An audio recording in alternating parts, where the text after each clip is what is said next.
శుభకార్యాలకు పూజార్ల కోసం వెతుకుతున్నారా? పూజారీస్.com లో అతి తక్కువ ధరలకే పూజార్లను ముందే బుక్ చేసుకోండి. వెంటనే కాల్ చేయండి. నమస్తే మేడం. నమస్తే అమ్మా. మేడం, నక్షత్రాలు ఇంతకుముందు మనం చేసాం. ఒక 10 నక్షత్రాల వరకు ఇంతకుముందు మనం ఫినిష్ చేయడం జరిగింది. వాటి కింద కామెంట్స్ చూసిన చాలామంది మా నక్షత్రాలు చేయలేదు, ఇవి కూడా చెప్పండి మేడం, మేము తెలుసుకోవాలనుకుంటున్నామని. ఇంతకుముందు చేసిన నక్షత్రాలకు రెస్పాన్స్ చూసుకున్నట్టయితే చాలామంది ఒప్పుకుంటున్నారు, ఎస్ మేము ఇలానే ఉంటున్నాము, వీటికి ఏం చేస్తే బాగుంటుందని అడగడం కూడా జరుగుతుంది. First of all thank you so much. చాలామందికి మన ఎపిసోడ్స్ యూజ్ అవుతున్నాయి మేడం. రోహిణి నక్షత్రం ఎక్కువగా మన కామెంట్స్లో కూడా చూసుకుంటే మాది రోహిణి నక్షత్రం. మాకు నిజంగా మేము ఎప్పుడు పుట్టామన్న డేట్ కానీ లేకపోతే టైం కానీ మా పేరెంట్స్ మెన్షన్ చేయలేదు. తెలుసుకోవడానికి ఏ విధంగా, కానీ లక్షణాలు అయితే ఇలా ఇలా ఉంటున్నాయి మావి, తెలుసుకోవాలంటే అసలు ఏ విధంగా, ఏ అక్షరాలని బట్టి మాది రోహిణి నక్షత్రం అని కన్ఫర్మ్ చేసుకోవచ్చు అని అడుగుతున్నారు. ఒకసారి అక్షరాల గురించి మాట్లాడే ముందర మనం రోహిణి నక్షత్రానికి అసలు ఏ రాశిలో ఉంది, దానికి అధిపతి ఎవరు అనేది తెలుసుకోవాలి. రోహిణి నక్షత్రానికి అధిపతి చంద్రుడు. అలాగే రోహిణి నక్షత్రం వృషభ రాశిలో ఉంది. వృషభ రాశికి అధిపతి ఎవరు అంటే శుక్రుడు. సాధారణంగా శుక్రుడు అందమైన గ్రహం, అందాన్ని ఇచ్చే గ్రహం. అంటే ఇక్కడ అందము అని అంటే బాహ్య సౌందర్యమే కాదు. సాధారణంగా ఈ రాశిలో ఉన్న వాళ్ళు మనం రంగు అనే ప్రస్తావన తీసుకురాకుండా మామూలుగా కూడా కొంచెం అట్రాక్టివ్గా కనపడుతూ ఉంటారు. కళ్ళు అను, ముక్కను, నవ్వటం అను, మాట తీరను, ఇలాగ వీళ్ళలో ఒక ప్రత్యేకత అనేది రోహిణి నక్షత్రం వాళ్ళలో కనపడుతూ ఉంటుంది. వాళ్ళలో ఏదో ఒక క్యారెక్టరిస్టిక్ అనేది మనని క్యాప్టివేట్ చేసే విధంగా ఉంటుంది. ఇక్కడ రంగు ఒక్కటే అని మాత్రం నేను అనను, అన్ని రకాలుగాను వాళ్ళలో ఏదో ఒక నేచర్. కాబట్టి మనుషులని అట్రాక్ట్ చేసేవాళ్ళుగా రోహిణి నక్షత్రం వాళ్ళని చెప్పచ్చు. అలాగే ఇక్కడ ఓ, వా, వి, వు అనే నామాక్షరాలతో ఎవరైతే ఉంటారో వారందరూ కూడా రోహిణి నక్షత్రంగా మనం భావించవచ్చు. మేడం, అక్షరాలని బట్టి మాది రోహిణి నక్షత్రం అని తెలుసుకోవడానికి వీలుగా ఉంది. మరి రోహిణి నక్షత్రం వారి యొక్క స్వభావం అసలు ఏ విధంగా ఉంటుంది అంటారు? పెళ్ళిళ్ళు చేసుకునే ముందు ఎక్కువగా పేరెంట్స్ మీ అమ్మాయిదే నక్షత్రం అమ్మ, అబ్బాయిదే నక్షత్రం అమ్మ అన్నప్పుడు వాళ్ళ స్వభావానికి ఒక ఐడియాకి వస్తారు వాళ్ళు. దానికి సంబంధించి తెలుసుకోవాలనుకుంటూ కూడా ఉంటారు. వాళ్ళ కోసం ఒకసారి ఇప్పుడు ఇక్కడ పెళ్లి కంటే ముందర కూడా అసలు వీళ్ళ స్వభావం ఏమిటి అనేది చూద్దాం. అన్ని రంగాలలోనూ అన్నిట్లోనూ నైపుణ్యం చూపించే నక్షత్రం. అయితే ఏమిటి అంటే వృషభ రాశిలో ఉండటం వలన కళల మీద విపరీతమైన ఆసక్తి చూపిస్తారు. పాటలు కానీ, వీణ వాయించడం కానీ, లేకపోతే నృత్యం కానీ, ఇట్లాంటివి ఏదో ఒక కళ అనేది వాళ్ళు తీసుకుంటూ ఉంటారు. సపోజ్ మీరు చూడండి, ఏమీ నేర్చుకోలేదు అన్నా కూడా వాళ్ళు చాలా చక్కగా పాట పాడటం కానీ, చక్కగా స్టెప్స్ ఏమైనా ఉంటే చూసి నేర్చుకోవడం కానీ, అంటే ఏదో ఒక రంగంలో ఒక నైపుణ్యం అనేది చూపిస్తూ ఉంటారు. ఇది ప్రత్యేకంగా ఈ నక్షత్రం వాళ్ళకి మనం చెప్పుకోవచ్చు. ఇంకో విషయం ఏంటి అంటే మన అందరికీ తెలిసిన భగవంతుడు శ్రీకృష్ణుడు. మనందరం శ్రీకృష్ణుని ప్రేమిస్తూ ఉంటాం. కాబట్టి ఏంటంటే శ్రీకృష్ణుడి వారి నక్షత్రం కూడా రోహిణి నక్షత్రమే. అందుకని ముఖ్యంగా ఈ నక్షత్రంలో పుట్టిన వాళ్ళందరికీ కూడా శాంతి నక్షత్రంగా చెప్తూ ఉంటారు. కాబట్టి ఎవరైనా సరే ఈ నక్షత్రంలో జన్మించారు అంటే వాళ్ళు శాంతి చేయించుకోవాలి. కాబట్టి శాంతి పరిహారాలు అనేవి నక్షత్రానికి ఎప్పుడూ ఉండేవి ఉంటాయి కనుక, అంటే ఏమిటి, నూనెలో మొహం చూడటం అనుకోండి, అన్నదానం అనుకోండి, లేకపోతే ఇక్కడ సాధారణంగా మనము హోమం చేస్తూ ఉంటాం ఆ ఒక నక్షత్రానికి సంబంధించి. కాబట్టి ఇలాంటివన్నీ కూడా ఏవైతే చేస్తూ ఉంటామో అవన్నీ కూడా మనం జరిపించుకోవాలి. చాలామంది భయపడేది ఏమిటి అంటే రోహిణి నక్షత్రంలో కనుక జన్మిస్తే మేనమామకి గండం అంటూ ఉంటారు. ఎందుకంటే కృష్ణుడు రోహిణి నక్షత్రంలో పుట్టడం వలన కంసుడు ఆయనకి మేనమామ. అందుకని ఏంటి, కంసుడు మేనమామకి మన కృష్ణుడి ద్వారా ఆయనకి మరణం ఉంది. ఆ విధంగా ఆ కథని రిలేట్ చేసుకుంటూ చాలామంది భయపడుతూ ఉంటారు. నక్షత్రంలో ఈ నక్షత్రంలో గనక అబ్బాయి పుట్టాడు అనుకుందాం, అబ్బాయి పుట్టినా అమ్మాయి పుట్టినా మేనమామలు కొంతవరకు శాంతి జరిపించుకుంటూ ఉంటారు. కానీ ముఖ్యంగా అబ్బాయి గనక పుట్టితే, అది కూడా అష్టమి తిథి నాడు గనక రోహిణి నక్షత్రం రోజు గనక పుడితే మేనమామలు తప్పనిసరిగా శాంతి చేయించుకోవాలి. ఇది గుర్తుపెట్టుకోవాలి. మామూలుగానే రోహిణి నక్షత్రంలో అమ్మాయి పుట్టినా అబ్బాయి పుట్టినా శాంతి జరిపించుకోవాలి. కానీ అష్టమి తిథి నాడు రోహిణి నక్షత్రం గనక ఉంటే, అది కూడా మగపిల్లవాడు గనక జన్మిస్తే తప్పనిసరిగా మేనమామలు శాంతి జరిపించుకోవాలి. ఇది చాలామందికి కొంచెం డౌట్ ఉంటుంది రోహిణి నక్షత్రం గురించి. ఇంకా వీళ్ళ క్యారెక్టరిస్టిక్స్ గురించి కనుక చూస్తే సౌమ్యులై ఉంటారు. అన్ని విషయాలలోనూ చక్కగా వాళ్ళ ఒక ప్రజ్ఞాపాఠవాలను చూపిస్తారు. ఫ్యామిలీ అంటే ఇష్టం చూపిస్తారు. భార్యాభర్తల మధ్యన అనురాగం పెరగడానికని ఎక్కువగా కృషి చేస్తుంటారు. ఇది మగవారిలోనూ కనపడుతుంది, ఆడవారిలోనూ కనపడుతుంది. అలాగే కుటుంబ వ్యవస్థని కాపాడాలి అనే ప్రయత్నం వీళ్ళలో ఎక్కువగా ఉంటుంది. తొందరపడి నిర్ణయాలు తీసుకోవడానికి ఇష్టపడరు. ఇల్లుని కళాత్మకంగా తీర్చిదిద్దుకోవటం, ఏదైనా సరే ఒక పని అంటూ మొదలు పెడితే దాన్ని పూర్తి చేయటం. ఇప్పుడు ఆడవారి గురించి తీసుకుంటే చాలామంది వంట చేస్తూ ఉంటాం. వంట చేస్తున్నప్పుడు కొంతమంది నీట్గా వంట చేస్తే కొంతమంది అంతా కంగారుగా చేసేస్తారు, తర్వాత సర్దుతారు, అది వేరే విషయం. ఇలాగ నీట్గా చేసేవాళ్ళు ఎవరుంటారో వాళ్ళల్లో కొన్ని నక్షత్రాలు ఉంటే అందులో ఈ రోహిణి నక్షత్రం కూడా ఒకటి. కాబట్టి ఆడవాళ్ళు చాలా బాగా రిలేట్ అవుతారు. ఇంకా మగవాళ్ళ సంగతి చూసుకుంటే నీట్గా డ్రెస్ అవటం, మంచి పర్ఫ్యూమ్స్ వాడటం, తర్వాత ఏమో మంచి మంచి ప్లేసెస్కి ట్రావెల్ చేయాలి అని అనుకోవటం, ఇలాంటివన్నీ కూడా ఈ రోహిణి నక్షత్రం వాళ్ళలో మనకి కనపడుతూ ఉంటాయి. సంతానాభివృద్ధి కోసం ప్రయత్నం చేయటం, ప్రాపర్టీస్ లాంటివి తీసుకోవటము, అలాగే ఆర్థికంగా అభివృద్ధికి ఎటువంటి పనులు చేస్తే మనకి చాలా బాగుంటుంది అని ఆలోచించటము, ఇన్వెస్ట్మెంట్స్ లాంటివి చేయటము, ఏదైనా ఒక కొత్త ప్లేస్కి వెళ్తే అక్కడ సెటిల్ అయ్యేందుకు వీళ్ళు ప్రయత్నం చేయటం, చాలా తొందరగా సెటిల్ అవటము, మంచి ఫ్రెండ్స్ ఉండటము, తొందరపడి ఎవరిని ఒక మాట అనకుండా ఉండటం. ఎప్పుడూ కూడా నక్షత్ర క్యారెక్టరైజేషన్ చేస్తున్నప్పుడు ఆ నక్షత్రాన్ని మాత్రమే చూస్తాం. నక్షత్రం ఏ భావంలో ఉంది, నక్షత్రంతో పాటుగా అంటే ఆ చంద్రుడితో పాటు ఇంకో గ్రహం ఉందా లేదా అనేది మనం ఇప్పుడు క్యారెక్టరైజేషన్ చేయట్లేదు. ఆ నక్షత్రము ఒక క్యారెక్టరిస్టిక్స్. కాబట్టి ఇప్పుడు ఇక్కడ చాలామంది అనుకోవచ్చు, నాకు కోపం వస్తుందండి, నాకు ఏదన్నా అలుకుతాను, లేకపోతే నా వల్ల ఈ పని కావట్లేదు, ఇలాంటివి కొన్ని మనం చూస్తూ ఉంటాం. ఇవన్నీ కూడా వాళ్ళ ఒక జాతక విశ్లేషణ చేసుకున్నప్పుడు అప్పుడు ఆ చంద్రుడు ఏ గ్రహాలతో ఉన్నాడు అని చూసినప్పుడు వాళ్ళ క్యారెక్టర్ అనేది మారుతూ ఉంటుంది, కొన్ని డీవియేషన్స్ వస్తూ ఉంటాయి. బట్ రోహిణి నక్షత్రం ప్రత్యేకంగా గనక మాట్లాడుకుంటే ఆహ్లాదాన్ని ఇస్తుంది, మార్పును కోరుకుంటుంది, మార్పు ఉన్న చోట అడ్జస్ట్ అవ్వడానికి ట్రై చేస్తుంది, అలాగే ఫ్రెండ్స్ని, రిలేటివ్స్ని, బంధువుల్ని అందరినీ కూడా తన వాళ్ళు అని అనుకుంటుంది. కాబట్టి దీనికి సంబంధించిన కథ కూడా మనకి తెలుసు.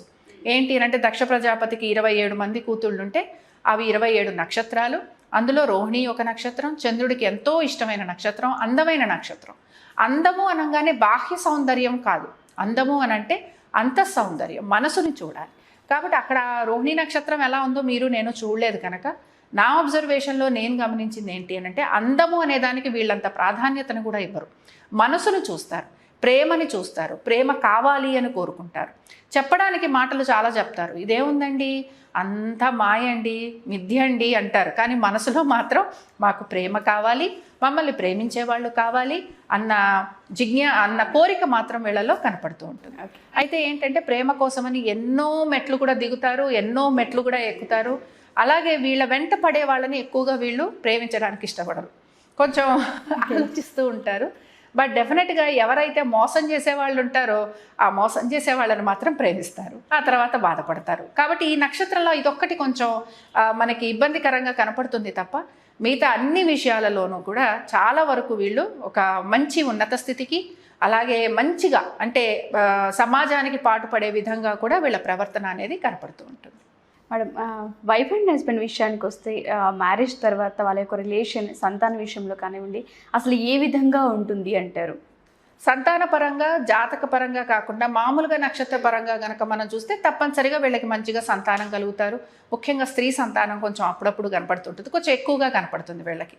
అయితే ఏమిటి అని అంటే ఇక్కడ ఇంకొక విషయము, ఇందాక ఉన్నాను ఒక మాట, వీళ్ళు పిల్లల కోసం అని చెప్పి ఎక్కువగా శ్రమ పడతారు. వాళ్ళకి చదువు కోసం అని చెప్పి కానీ, వాళ్ళు చదువుకుంటున్న రూమ్ని నీట్గా ఉంచాలని ప్రయత్నం చేయటం కానీ, వాళ్ళ కోసం చాలా కంఫర్ట్స్ని త్యాగం చేయడం కానీ, అంటే ఏంటంటే ఒక ఫ్రెండ్లీ నేచర్ తోటి ఉంటూ పిల్లల ఒక అభివృద్ధి కోసం పాటుపడటం. కాబట్టి ఇది ఒకటి మంచి క్వాలిటీగా చెప్పొచ్చు. భార్యాభర్తల మధ్యన వచ్చేటప్పటికల్లా ప్రేమ అనేది మెయిన్ వర్డ్ అనమాట ఇక్కడ వీళ్ళకి. కాబట్టి నువ్వు నన్ను ప్రేమిస్తున్నావు కనుక నేను కూడా నిన్ను ప్రేమించేస్తాను, కానీ ఆ ప్రేమలోనే కొంచెం అప్పుడప్పుడు కూడా మేము ఇంకా ప్రేమ మాకు దొరుకుతుందా అని కూడా మేము వెతుక్కుంటూ ఉంటాం. అంటే ప్రేమించే లక్షణం ఉన్నప్పుడు ఎవరైనా సరే మన్ని ప్రేమిస్తున్నారు అని అనుకుంటే అది ఎప్పుడూ కూడా కొంచెం దాని ఎఫెక్ట్ అనేది మనకి కనపడుతూ ఉంటుంది. మన్ని కూడా ఎదుటి మనిషి ప్రేమించాలి అని మనం కోరుకుంటూ ఉంటాం. కాబట్టి ప్రేమించే వ్యక్తుల్ని ఎక్కువగా ఆశిస్తారు. అలాగే ప్రేమించే వాళ్ళు వచ్చినప్పుడు కూడా వాళ్ళని కూడా వీళ్ళు అంతే అధికంగా ప్రేమిస్తూ ఉంటారు. కాబట్టి వైఫ్ అండ్ హస్బెండ్ రిలేషన్షిప్లో తప్పనిసరిగా ఎక్కువ అనురాగము, ఆప్యాయత, అలాగే ఒక మంచి కాంజుగల్ లైఫ్ అంటే ఒక మంచి భార్యాభర్తల మధ్యన ఉండాల్సిన సంబంధాన్ని కాపాడుకునేందుకు ఎక్కువగా ప్రయత్నం చేస్తూ ఉంటారు. మేడం, వ్యాపార విషయానికి వస్తే చాలామంది పెట్టుబడులు పెడుతూ ఉంటారు. సో 1-2 సార్లు అమ్మో ఈ నక్షత్రం వాళ్ళు వీళ్ళకి సక్సెస్ రాదని, వీళ్ళకైతే బాగా కలిసి వస్తుందని మన పెద్దవాళ్ళు అంటూ ఉంటే మనం వింటూ ఉంటాం. సో మరి ప్రత్యేకించి ఈ రోహిణి నక్షత్రం వారికి పెట్టుబడులు పెట్టాలన్నా, వ్యాపారాలు చేయాలన్నా, జాబ్స్కి సంబంధించిందైనా అసలు ఏ విధంగా ఉంటుందంటారు ఓవరాల్గా? వీళ్ళు పెట్టుబడి పెట్టేటప్పుడు మాత్రం ఆలోచన చేయాలి. ఎందుకంటే వీళ్ళు డబ్బు ఎక్కువ ఖర్చు పెడతారు. డబ్బు ఖర్చు పెట్టడంలో అనేక రకాలు. వీళ్ళది ఏమిటంటే కాస్మెటిక్స్ కోసం, హ్యాండ్ బ్యాగ్స్ కోసం, ఆడవాళ్ళైతే జ్యువెలరీ కోసం, సారీస్ కోసం, కొత్త కొత్త మార్కెట్ ట్రెండ్స్ ఏమైనా ఉంటే అవి చేయటం కోసం, ఇంట్లో మార్పులు చేర్పులు చేయటం. ఇప్పుడు మనం ఎంతో మందిని చూస్తూ ఉంటాం. కొంతమంది మహా ఆర్టిస్టిక్గా ఇల్లు పెట్టుకుంటారు. తప్పనిసరిగా ఆర్టిస్టిక్గా ఇల్లు ఉంది అంటే అందులో ఎవరో ఒకళ్ళు రోహిణి నక్షత్రం వాళ్ళే ఉంటారు. మొక్కలు ఎక్కువ పెంచుతారు, పెయింటింగ్స్ లాంటివి ఎక్కువ పెడతారు. సో ఇలాంటి ఇది ఉన్నప్పుడు ఏమవుతుంటుందంటే మనకి మనీ కూడా కొంచెం ఖర్చు అయిపోతూ ఉంటుంది. ఎందుకంటే మనం ఆ ప్రయత్నం చేస్తున్నాం, మనం చాలా అందంగా ఉంచడానికి ఒక ప్రయత్నం. కాబట్టి ఏంటంటే వీళ్ళ దగ్గర డబ్బు అనేది నిలవటం కష్టమే. కాబట్టి ఏమవుతుంటుంది, ఖర్చులు ఎక్కువగా ఉండటము, దీని వలన ఇబ్బంది పడుతూ ఉంటారు. అందుకని ఏంటంటే పెట్టుబడి పెట్టే ముందర, వ్యాపారం చేసే ముందర ఎటువంటి వ్యాపారం చేస్తున్నాము, అలాగే ఎంత మనం పెట్టుబడి పెడుతున్నామో అంతలోనే ఉండాలి. అంటే ₹1 ఎక్కువైనా కూడా వీళ్ళు అప్పో సొప్పో చేసి తీసుకొచ్చి పెట్టేస్తూ ఉంటారు. అందుకని ఏంటంటే ఆ విషయంలో కొంచెం జాగ్రత్తగా ఉంటే, ఈ ఖర్చు విషయంలో కనుక ఈ నక్షత్రం వాళ్ళు జాగ్రత్తగా ఉంటే ఇంకా మిగతా అన్ని విషయాలలోనూ వీళ్ళకి బాగున్నట్టే. ఆర్థికంగా చాలా బాగుంటారు వీళ్ళు, ఖర్చులు మాత్రం అధికంగా ఉంటాయి. ఆ ఖర్చు అనేది తగ్గించుకున్నారంటే పెట్టుబడి విషయంలో కూడా పెట్టుబడి ఎంత అనుకున్నారో అంత పెట్టడం, దాన్ని మించి ఎక్కువగా పెట్టారనుకోండి వీళ్ళు ఇబ్బంది పడుతూ ఉంటారు. కాబట్టి నేను ఈ రోహిణి నక్షత్రానికి చెప్పేది ఏంటంటే వీళ్ళకి ఉద్యోగం అనేది చాలా వరకు కూడా కలిసి వచ్చే వ్యవహారం. పెట్టుబడి పెట్టి వ్యాపారం చేయాలి అని అంటే మాత్రం కొంచెం వీళ్ళు ఆలోచించుకొని సమయానుకూలంగా వెళ్ళటం అనేది ఉత్తమం. ఓకే మేడం, ప్రత్యేకించి స్టడీస్ కానివ్వండి, పిల్లల స్టడీస్, రోహిణి నక్షత్రం పిల్లల యొక్క ఎడ్యుకేషన్ ఏ విధంగా ఉంటుంది, జాబ్స్ ఫర్దర్గా వాళ్ళకి ఏ విధంగా ఉంటాయంటారు? ఎడ్యుకేషన్ పరంగా వీళ్ళు అన్ని రకాల ఎడ్యుకేషన్ చదవడానికి ఇష్టపడతారు. ఎక్కువగా కమ్యూనికేషన్ రిలేటెడ్గా, ఎందుకంటే చాలా స్వీట్ టాకింగ్ చేస్తారు, చాలా ఇంప్రెసివ్గా ఉంటారు. ఇంప్రెసివ్గా ఎప్పుడైతే ఉంటామో, ఎప్పుడైతే మన ఒక వేషభాషలు కానీ, మన ఒక అవుట్లుక్ ఏదైతే చాలా పాజిటివ్గా ఉంటుందో, డెఫినెట్గా మన అప్రోచ్ అయ్యే వాళ్ళు కూడా మంచి పాజిటివ్ బెంట్ ఆఫ్ మైండ్ తోటి వస్తారు. కాబట్టి ఏంటంటే ఇక్కడ బేసిక్గా వీళ్ళు అన్ని రకాల వృత్తులు తీసుకుంటారు.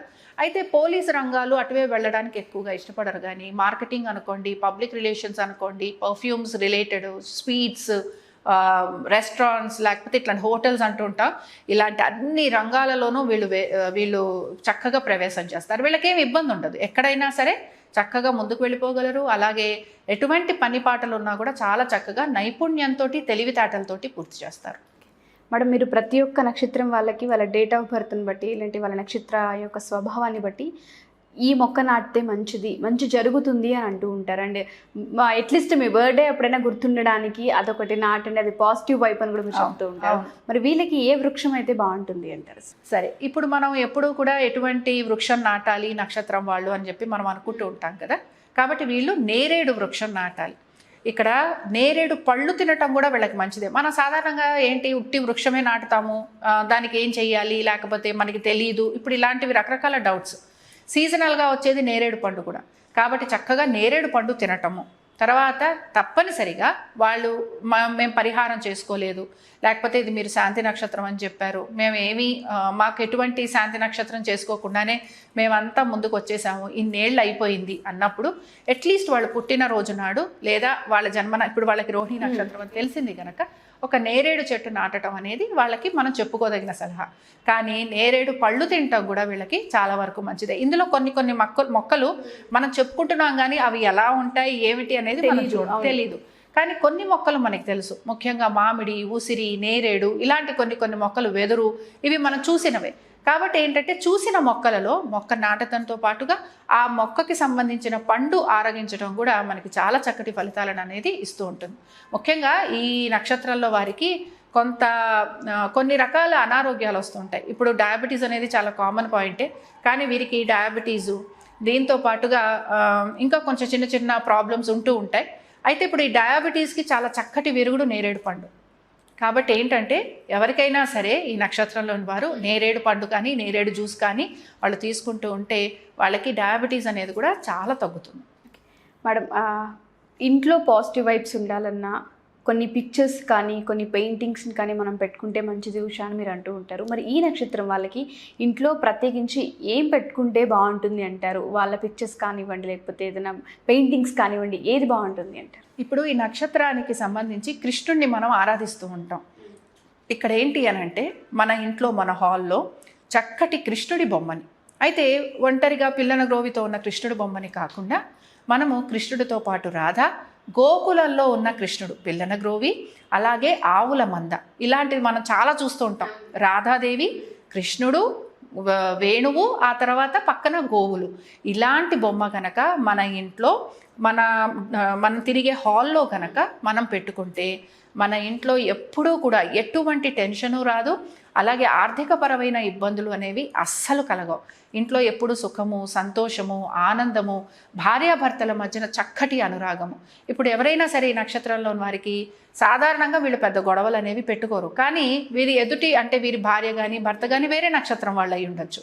అలాంటి వాళ్ళతో ఏమైనా చిన్న చిన్న గొడవలు రావచ్చు. అసలు భార్యాభర్తలు అంటేనే ఎప్పుడైనా సరే గొడవ అనేది ఉండకుండా ఉండదు. కాబట్టి ఇలాంటి వాళ్ళు మాకు ఎప్పుడైనా చాలా గొడవగా ఉందండి, మేము చాలా ఇబ్బంది పడిపోతున్నాం అంటే వీళ్ళ ఒక బెడ్రూమ్, మాస్టర్ బెడ్రూమ్లో కృష్ణుడు, రాధాదేవి ఉన్న బొమ్మని పెట్టుకోవాలి. పెట్టుకుంటే చాలా చక్కగా భార్యాభర్తల మధ్యన మంచి అనురాగము, దీంతోపాటు వాళ్ళ మధ్యన మంచి ప్రేమ, సఖ్యత అనేవి కలుగుతాయి. కృష్ణుడి బొమ్మను ఒక్కటే పెట్టుకోవాలి, కృష్ణుడు, రాధాదేవి అలాగున్న వాళ్ళని పెట్టుకోవాలి, అంతేగాని కృష్ణుడి ఒక్కడనే పెట్టుకోకూడదు. అలాగే రాధాదేవిని ఒక్కళ్ళనే పెట్టుకోకూడదు. కృష్ణుడు, రాధ కలిసి ఉన్న వాళ్ళిద్దరూ ప్రేమతత్వం కలిగిన వాళ్ళు, ప్రేమని పంచేవాళ్ళు. కాబట్టి భార్యాభర్తల మధ్యన ఉండాల్సింది ఏమిటి? ప్రేమ. కాబట్టి ఆ ప్రేమతత్వాన్ని పంచి ప్రేమని పంచేవాళ్ళు కనుక కృష్ణుడిని, రాధాదేవిని బెడ్రూమ్లో పెట్టుకోవాలి. అలాగే మన హాల్లో ఈ బొమ్మని కనుక పెట్టుకుంటే నిజంగానే ఇంట్లో చాలా మంచి పాజిటివ్ వైబ్స్, చాలా చక్కటి మార్పు అనేది గమనిస్తారు. మేడం, మరి వీళ్ళు ఏ దేవుణ్ణి ఆరాధిస్తే మంచిది అంటారు? వీళ్ళు కృష్ణుడిని ఆరాధించటం, దీంతో పాటు వీళ్ళు అమ్మవారిని ఆరాధించాలి. అమ్మవార్లలో మన లక్ష్మీదేవిని, లలితాదేవిని ఇలా గనక ఆరాధిస్తూ ఉంటే ఆర్థికంగా అనుకూలత, ఎటువంటి కష్టం ఉన్నా, ఎటువంటి బాధ కలిగినా అమ్మవారి స్తోత్ర పఠనం చేయటము, అమ్మవారికి చక్కగా అర్చన విధానాలు కనుక చేసుకుంటే ఎటువంటి ఇబ్బంది ఉన్నా కూడా వీళ్ళకి తొలగిపోతూ ఉంటుంది. మేడం, ఏదైనా పనిని ప్రారంభించాలన్నా, ఏదైనా మంచి శుభకార్యం తలపెట్టాలన్నా మంచి డే ఒకటి అడుగుతూ ఉంటారు. అండ్ దాంతోపాటు డేట్స్ కూడా అడుగుతుంటారు, నెంబర్స్ అడుగుతూ ఉంటారు, మాకు ఏ డే కలిసి వస్తుందని అంటూ ఉంటారు. వీటికి సంబంధించి వీళ్ళకి ప్రత్యేకించి ఏ రోజుల్లో బాగుంటుంది అంటారు? వీళ్ళకి రోజులు అనే కంటే కూడా వీళ్ళ లక్కీ నంబర్స్ అనేవి తీసుకున్నామంటే వాళ్ళు ఆ కాంబినేషన్ వాళ్ళు రోజులు సెలెక్ట్ చేసుకుంటారు. ఒకటో నంబరు, రెండో నంబరు, 3, 4 ఇవన్నీ కూడా వీళ్ళకి బాగుంటాయి. అయితే ఇక్కడ మెయిన్గా మనం చూసేది ఏమిటి అని అంటే నంబర్స్ కంటే కూడా వీళ్ళు వాడే కలర్స్ మీద వీళ్ళు ఎక్కువగా ఫోకస్ చేస్తూ ఉంటారు. కాబట్టి వీళ్ళు అన్ని రకాల పేస్టల్ కలర్స్ వాడచ్చు. అన్ని రకాల అంటే వైట్స్ తీసుకోవచ్చు, లేకపోతే లైట్ ఎల్లోస్ తీసుకోవచ్చు, దీంతోపాటు లైట్ ఆరెంజ్ తీసుకోవచ్చు, రెడ్స్ తీసుకోవచ్చు. ఎనీ కలర్, ఎక్కువగా పేస్టల్ కలర్స్ వీళ్ళు ఎక్కువగా మీరు గమనిస్తే పేస్టల్ కలర్స్ ఎక్కువ ఇష్టపడుతూ ఉంటారు, వైట్స్ని ఎక్కువ ఇష్టపడుతూ ఉంటారు, హాఫ్ వైట్ ఎక్కువ ఇష్టపడుతూ ఉంటారు. కాబట్టి ఇలాంటివి వీళ్ళకి చాలా వరకు కూడా సూట్ అవుతూ ఉంటాయి. అలాగే మీరు అన్నట్టు లక్కీ డేస్ ఏమిటి అని అంటే డెఫినెట్గా ఫ్రైడే వీళ్ళకి ఫస్ట్ లక్కీ డే. ఇంకా చాలా బాగుండాలి, మాకు ఇంకా చాలా మనకి అనుకూలంగా ఉండేవి ఏమిటి అని చూస్తే ఆదివారం కూడా వీళ్ళకి బాగుంటుంది. దీంతో పాటు వీళ్ళకి సోమవారం కూడా బాగుంటుంది. సోమవారము, ఆదివారము, అలాగే వీళ్ళకి శుక్రవారం, ఈ రోజులు వీళ్ళకి చాలా అనుకూలమైన రోజులు. ఓకే మేడం, దీంతో పాటు చాలామంది రత్నాలు అడుగుతూ ఉంటారు, ఏ రత్నం ధరిస్తే మంచిదని. చాలామంది రుద్రాక్షలు కూడా అడుగుతూ ఉంటారు, ఏది ధరిస్తే మంచిదని. ఒకసారి వాటి గురించి. ఇప్పుడు మనం రత్నాల గురించి మాట్లాడుకుంటే ఈ రోహిణి నక్షత్రానికి ముత్యము చాలా మంచిది. మంచి ముత్యం, మేలైన ముత్యం వేసుకోవాలి. అలాగే ఇక్కడ ద్విముఖి రుద్రాక్షని ధరించడం చాలా మంచిది. ఇక్కడ మెయిన్గా గమనించాల్సింది ఏమిటి అంటే ద్విముఖి రుద్రాక్ష ధరించడంతో ఒకటైతే ఎటువంటి ఇబ్బంది కలుగుతున్నా కూడా ఇక్కడ అమ్మవారి ఆరాధన ఎంత చేస్తామో అలాగే విష్ణుమూర్తి ఆరాధన అంటే కృష్ణుణ్ణి ఆరాధించడం కూడా చేస్తూ ఉండాలి. రెండూ కూడా కలిసినప్పుడే మనకి దాని యొక్క శక్తి తెలుస్తూ ఉంటుందన్నమాట. కాబట్టి ఇక్కడ ఒకసారి అమ్మవారి ఆరాధన చేసినప్పుడు, ఇప్పుడు భార్యాభర్తల గురించే అనుకున్నాము, వాళ్ళు అర్ధనారీశ్వర తత్వం చదువుతూ ఉండటం, అర్ధనారీశ్వర స్తోత్రాన్ని చదువుతూ ఉండటం. కృష్ణుడికి మనకి ఆర్థికపరమైన ఇబ్బందులు ఉన్నాయి, కృష్ణుడికి ఏం చేయాలి? అటుకులు, బెల్లము పెట్టాలి నైవేద్యంగా. పెడుతూ వచ్చామనుకోండి ఆర్థికపరమైన ఇబ్బందులు తొలగిపోతాయి. దీని వెనకాల కూడా మనకి తెలిసిన కథే ఉంది, కుచేలుడి కథ. అలాగే ఇప్పుడు పెళ్లి కావాల్సిన వారు ఉంటారు, అలాంటి వారు లలితా సహస్రనామాలు చదువుతూ ఉండటం. ఇలాగ ఏంటంటే ఈ నక్షత్రంలో ఉన్న వారికి ఎన్నో ఆపర్చునిటీస్ ఉంటాయి. ఆ ఆపర్చునిటీస్ని వీళ్ళు తీసుకోవడానికి వాళ్ళకి ఎక్కడైనా చిన్న చిన్న ఆటంకాలు కలిగితే ఇలాగ రకరకాల పరిహారాలు కనుక చేసుకొస్తే చక్కటి ఫలితాలు అనేవి వీళ్ళకి కనపడతాయి. Thank you ma'am, thank you so much. నమస్తే.